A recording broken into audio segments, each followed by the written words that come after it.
it's such a pleasure to be able to speak to you today because I'm a longtime fan and I had such a great time watching this movie. It really one that took me by surprise. And I just thought your character, Marcy, she's so much fun to spend time with, very matter of fact, definitely not a damsel in distress, as she makes clear to Charlie. So to start with, I was wondering, what do you like most about exploring a character like this? Thank you very much. I thought she was such a phenomenal person. I thought also very complex, certain vulnerabilities and pains and regrets in her life that she buries very deep. And given, where she's living on a house at the end of the world on stilts, you can tell she wants to be alone and is trying to elevate her life quite literally, and enter Charlie with all these problems and kind of drag her back into the life she was hoping to leave behind. And I liked that sort of conflict of, having to do something to sort of finally close the chapter and then getting sucked in to that life again, but then also realizing that Charlie's a little bit different. And then the way in which these characters connected, I thought was quite genuine and touching. I like that the romance is hinted at, that there's definite possibility, but it's not at the core of what is important in these two people's lives. Yeah, there were so many, and of course, getting to work with Pierce and Philip, incredible. Yeah, well, I'm glad you mentioned Pierce because obviously the vast majority of your scenes are with him as Charlie. So, how was he as a co-star to work with, and what did you really enjoy about exploring this dynamic specifically with him? Because you both have such a great back and forth in the film, I thought. Thank you. Yeah, we do. I came into this movie quite late. They had started shooting by the time I arrived, and both him and Philip greeted me with open arms and really willing to have many conversations and make me feel welcome and comfortable. Pierce is a bona fide movie star, a man with a huge body of work, and it was really intimidating, but he was so open and kind and so charming and smart and lovely to work with. I can't say enough good things about him, and really willing to like get down in the trenches and discuss these characters and the scenes, and be there was no like ego or power struggles, or just really, we really worked together, and it was so refreshing and inspiring. And Philip was really wonderful at being able to facilitate that and allow us to sort of discuss these characters and come up with ideas, and open to hearing, our takes on things. So it was really like I couldn't have asked for a better scene partner. Oh, that's great. And another great scene partner, of course, I have to mention Sharon Gless because that scene with her, I think Oh, is both hilarious and quite bizarre as well, really. So how was it for you to be dealing with that torrent of abuse she's throwing at your character? Because what a back and forth again yeah. between you two. It was impossible to keep a straight face, I have to say. I can't. She was very funny, had very specific ideas and things that she wanted to do, and it was phenomenal. She's such a sweet woman, obviously such an icon, and it was really hard to shoot those scenes because I just wanted to enjoy it with her, and I had to be like angry at her. Yeah, for sure. And another favorite scene of mine I have to mention is that woodcock scene. How much fun is a day like that on set when you're getting a little bit hands-on with the action, and was some seeing that almost quirky side of the film, and that sort of action scene, it's not the conventional type of fight you might see. Was that a big draw for you with the project like this? A lot of those scenes were there was I love that she gets down and dirty and is part of the action as well. Like you mentioned, she's not the damsel in distress. She's not just sitting there waiting to be rescued by the guy. She's quite feisty, so that was a wonderful scene. I love the banter in that scene. I love how the guy's such a moron, and like she's having to like, all right, here we go. um and then but it came with its challenges, of course, because we're dealing with a low budget situation, and it's really tight, small space, and not without the ability to do scenes over and over and over again. So we really had to get it right, and then we were dealing with like a prosthetic bird coming out of the eye, which is like such a bizarre thing to deal with on set. But the actors were so amazing. and I, like having to do stunts and things like that in an environment where you don't get a ton of time to rehearse and stuff, is can be a little bit harrowing. But everybody, was very careful, and like we were able to get through it, and make it better. And Philip works in such a specific way. He really visualizes the shot, and so it was very helpful to me to see it first. To kind of like watch my stand-in in it, or have him do a take and then have me watch it, to know like his framing is so specific to a moment, and to be able to like cater to that specific shot every time was really helpful.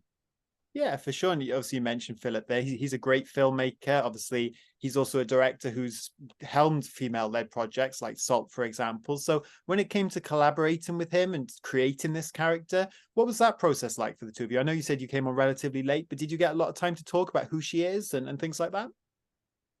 Yeah, he was very available. Is like one of the quickest text responders I've ever ever experienced. And very, very willing to listen. He's a lot of times there's a power struggle between actors and directors, because you have not aligning views of the project, but it was not that way with us. And I had a lot of ideas that I thought could only deepen the story and the relationships and the characters, and he completely agreed. And we went back and forth quite a bit. And he also was quite helpful on set when, in knowing how to like elevate a moment, by with a simple look, or doing less or more or whatever. And I really enjoy the collaboration with him. I think he's incredibly astute, and knows actors really, really well, and loves actors. And I think that's really, honestly rare in a director. Yeah, well, that's great to hear. And something I liked about Marcy, obviously, due to where the film is based, she does have a southern accent. But for you as an actor, when it comes to tapping into who a character like she is, how important is something like an accent for you in order to find who she is and where she is in the world when we pick her up in this story? Yes, this character, it was, the core of who she was, where she came from, was a big part of the story. And New Orleans, I feel like, and the surrounding areas are very much a character in the film. And so I had very limited time. I worked with a dialect coach, Timonic, who's incredible, and just drilling that it's a very specific, very interesting accent that comes from a lot of different cultures, including Irish, which I didn't know about. And it was really incredible to realize that, also once I got there and was in the vicinity, that it became easier, because you kind of embody the place a little bit more. But it was a big that, the tattoos, and kind of her general look. We went for a very, very bare minimum, no makeup look. I think all of that kind of came together, and I realized, okay, this is Marcy. Awesome. Yeah, it was such a great performance. And, I read a statement from Thank you. Philip where he said, you shot the movie in 25 days, which I was surprised by, because it does feel like such an ambitious project. And I know you've worked in TV, you've obviously done big budget projects, smaller projects like this, but what do you find most rewarding about coming onto a movie like this and almost that, I guess, guerrilla style of filmmaking where it's 25 days in and out and yeah. Uh, Honestly, the collaborations with everybody involved was such a joy, so creatively fulfilling. Getting to work with Philip was a dream come true, and Pierce. When you really get a good group of people that care about something, you can do so much with so little. And that was the case with us. Oh, that's great. And Pierce, he's always been my James Bond. He was my, Bond growing up and on Of TV. course. Yeah, phenomenal role. And of course, we've seen that Bond girl role now quite rightly evolve into badass Bond women. So is that kind of project and maybe playing a Bond woman something you would like to do down the line? Because obviously we've seen you in a lot of action roles, and I think it might be a fun one, especially after this team up. Yeah, of course. Although I think I'm angling more to be Bond. We'll have to duke it out, Pierce and I. Um, well, I'd love to see it. And of course, Marcy's passion for taxidermy is a very fun character trait. So did you walk away from this movie maybe with a new appreciation of that? Or were you just glad to maybe get away from those dead animals when all was said and done? It was so fascinating. It's something I'd never really thought about. extensively, and I got to watch a taxidermist work a little bit on Zoom. She was working on a bird, and I was really taken aback by the artistry involved to make the birds and the animals look alive again, not just stuffed, you know. Hmm. So it was definitely a revelation. Not something I'm that interested in, like in pursuing, but it woke me up to sort of a whole other aspect. You know, when you see animals like that in museums and things, like all just the artistry that is involved in doing that is really amazing. Yeah, for sure. Now, on another note, I know earlier this year you told Michael Rosenbaum that Deadpool 3 may or may not work out. So has it worked out? Is there anything you can say about that one? It did work out. I finished Awesome. my shooting days on it already. I think the film is now underway again after the strike, and I think it's going to be quite good. Yeah, I think fans are in for a fun surprise. Yeah, I know everything we've seen from it looks great. And obviously, regardless of whether this happens next year or not, do you think it's about time for Vanessa to suit up as copycat, blue skin and all at this point? I think yes, but I think she's also competing with a very large universe. Absolutely. And of course, you've also had so many memorable roles in the DC universe, in animation, and obviously Gotham. James Gunn is now rebooting that franchise on film and TV. So are you hoping maybe to return that world as a new character, whether it's Catwoman, Poison Ivy, or Wonder Woman, or anyone like that? There's phenomenal characters in both universes. I loved doing Gotham when I had the chance. But yeah, I would love to. I think for me, it's all about, that strong female part. Yeah, well, for sure. Fingers crossed. And back to this film, there are so many movies these days which are upwards of 150 or 180 minutes, and it can work for a lot of them. But I thought Fast Charlie really hits that sweet spot as a 90-minute film. And as a film goer, do you prefer watching a movie like this where you do get thrown into the story and it just hooks you in from start to finish, quite fast paced? I do. I really enjoy a movie that you kind of don't have time to think, and you're just sort of like along for the ride.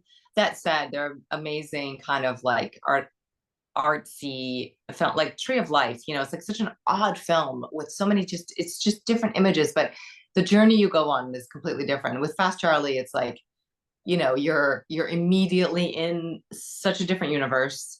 And Pierce is so alluring in his accent and his the things that he's struggling with, that you're immediately rooting for him. And I also love all the different like eccentric characters in this piece. There's a lot of humor in it too, which I think a great movie should have. Yeah, for sure. And just finally, I'm glad you mentioned the characters because I know not every movie needs a sequel, but I had so much fun in this world and with these characters, like the one yourself and Pierce played. But do you ever find yourself wishing you could revisit roles like this when you're done, or is moving on to a new character and a new project quite easy for you at this point? I think that when you have an experience that leaves you wanting more, it means it was a fantastic experience. You know what I mean? Yeah. And then the films that you're like, I don't want to go back to that, means it's good that it's over. Oh, well, amazing. Well, I cannot wait for people to see you in this one, Morena, because like I said, I had a great time with it. Very excited for Deadpool 3 next year as well. So thank you so much for taking the time today. Thank you very much.